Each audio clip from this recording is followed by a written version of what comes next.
Sabar ya, ada 100 orang yang mau naik, teman-teman. Memang selalu ya, kalian tuh excited. Jangan lupa tap-tap layar, itu adalah tugas semua orang percaya. Di room ini ya, di live ini. Oke, tap-tap layar.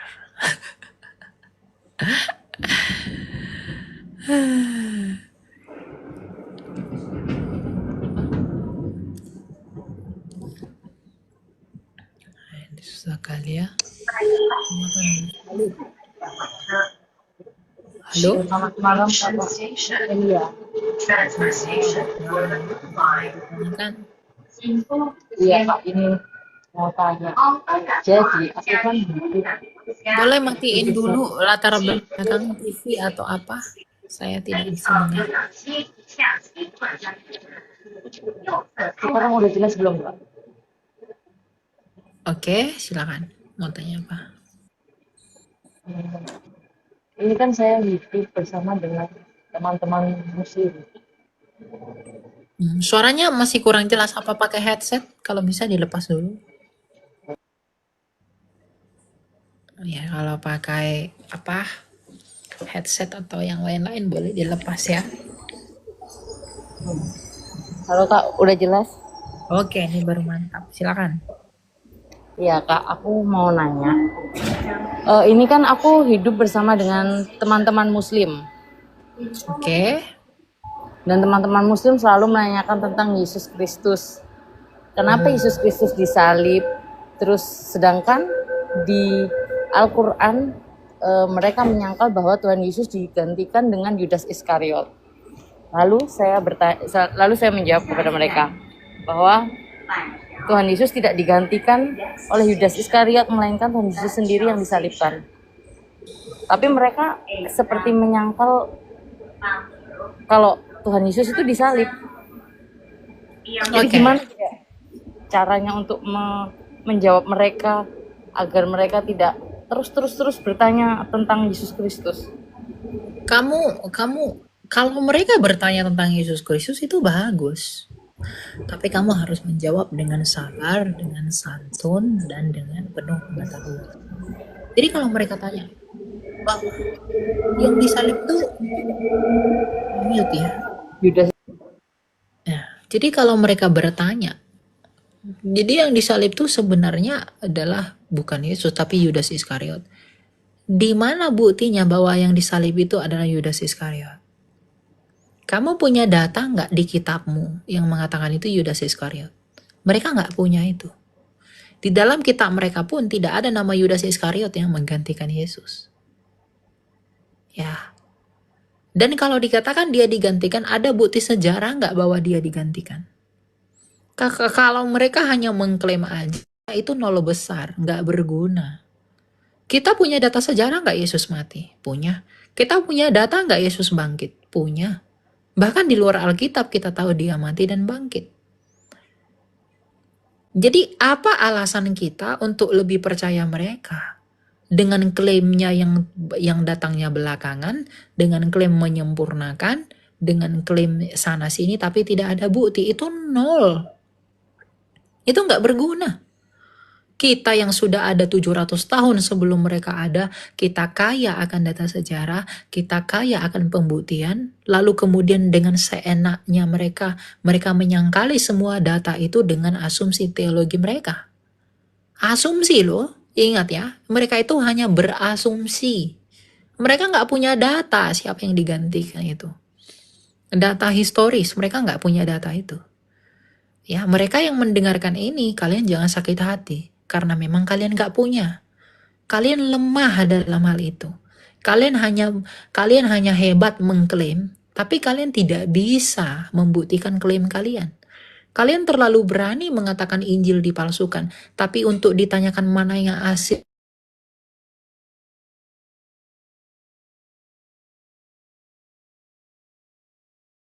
untuk melawan kekristenan. Enggak. Apa yang bisa kalian lakukan? Enggak ada. Kalian itu tertinggi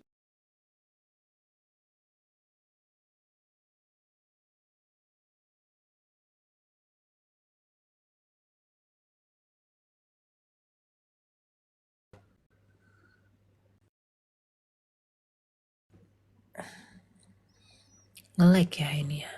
Halo, halo, suaraku ada kedengaran? Ada kedengaran nggak? Ya, jadi kalau kalau mereka mengklaim banyak hal, mereka itu tertinggal dalam segala hal dengan kekristenan. Bukan tertinggal ekonomi apa, bukan itu ya, tapi dalam hal teologis gitu. Apa esensinya Yesus itu tidak mati? Apa fungsinya dia harus diserupakan? Coba kamu tanya gitu sama mereka.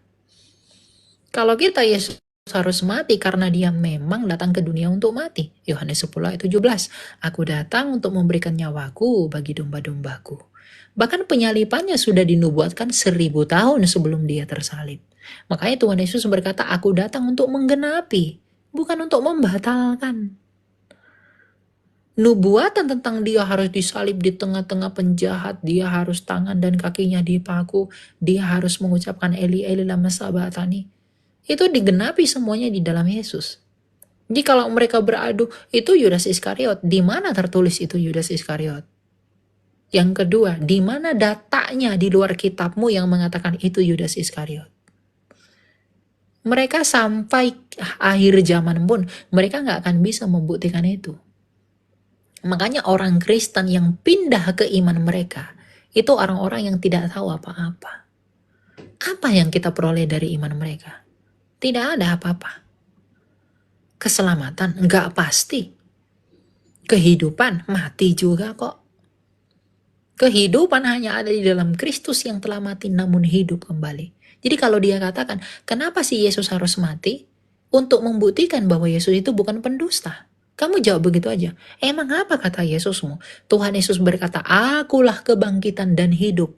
Barang siapa percaya kepadaku, ia akan hidup walaupun ia sudah mati. Bagaimana caranya Tuhan Yesus membuktikan bahwa dia adalah kebangkitan dan hidup? Ya dengan mati. Dengan mati dia bisa membuktikan bahwa dia bangkit dan dia adalah hidup. Buktinya Yesus bangkit kan? Buktinya dia hidup juga kan? Artinya Tuhan Yesus kita itu tidak berdusta. Jadi kalau dikatakan untuk apa Tuhan Yesusmu itu mati? Itu untuk membuktikan dia bukan pendusta. Dia bukan dongeng. Dia tidak hanya ngomong cuap-cuap tapi nggak bisa membuktikan ucapannya sendiri. Itulah mahakaryanya Allah. Lalu kamu meninggalkan Yesus yang seperti itu demi pengajaran yang katanya konon-konon itu. Kamu menjual emas demi seng.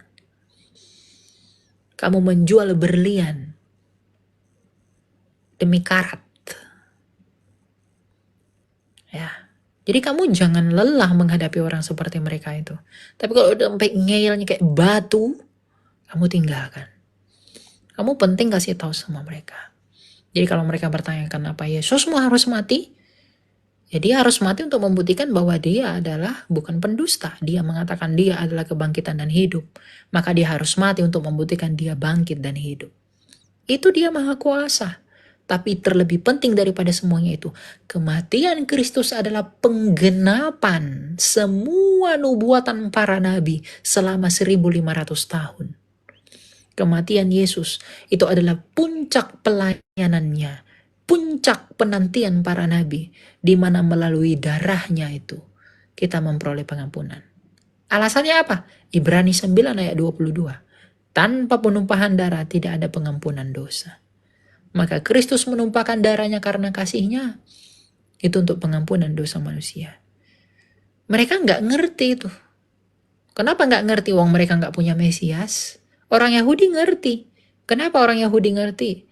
Karena mereka itu mengorbankan darah hewan untuk pengampunan dosa mereka di atas untuk pendamaian. Makanya ada orang Yahudi Mesianik yang percaya Yesus.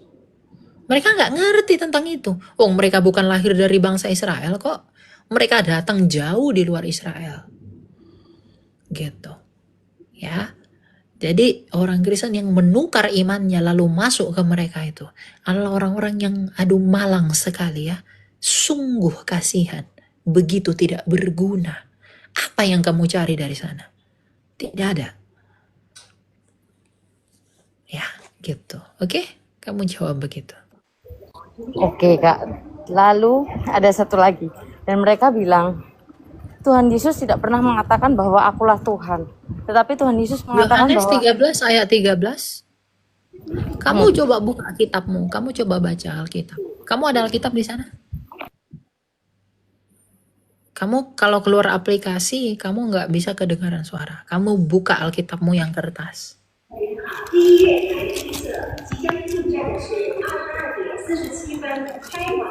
Kamu buka Ih, Yohanes 13 ayat 13. Kamu baca.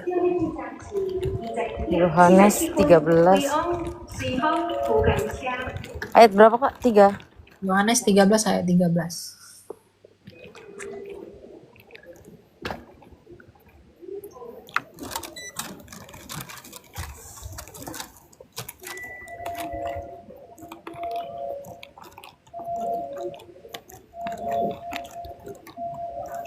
Kamu menyebut aku itu.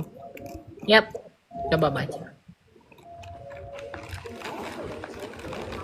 Kamu menyebut aku guru dan Tuhan, dan katamu itu tepat, sebab memang akulah guru dan Tuhan.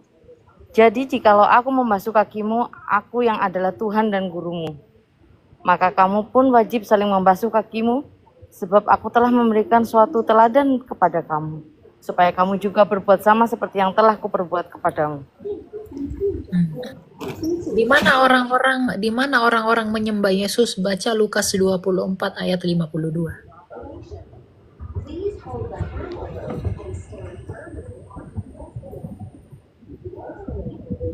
Lukas 24 ayat 52.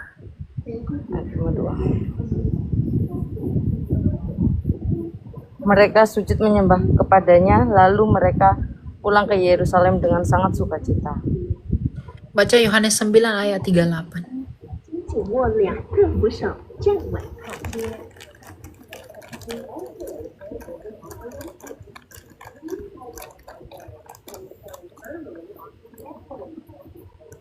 Yohanes 9 ayat 38.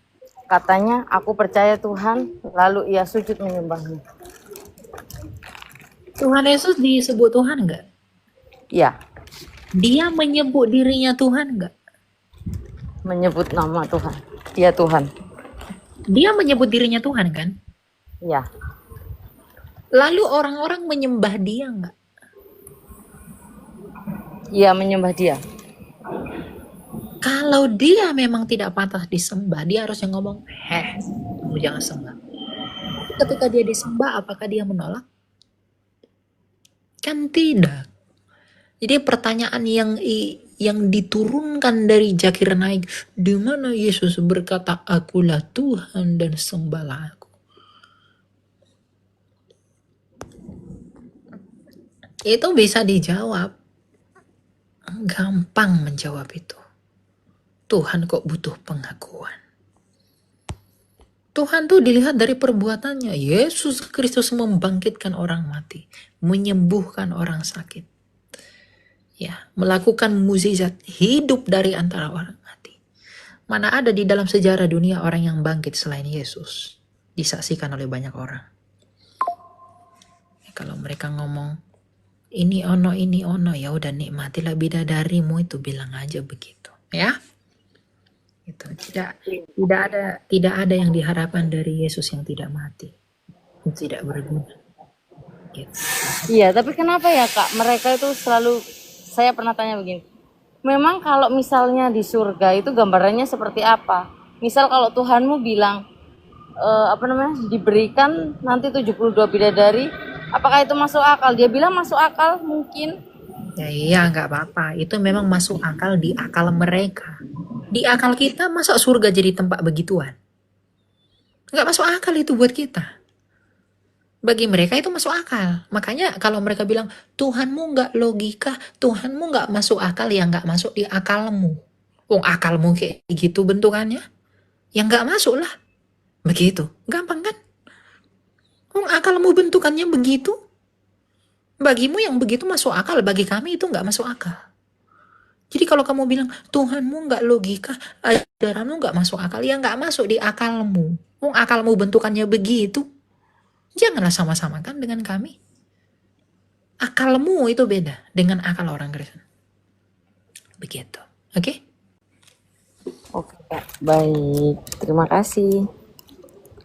Oke. Lanjut ya. Ya, Semangat. Ya, jadi kalau mereka bilang, enggak masuk akal ini, enggak masuk di akalmu.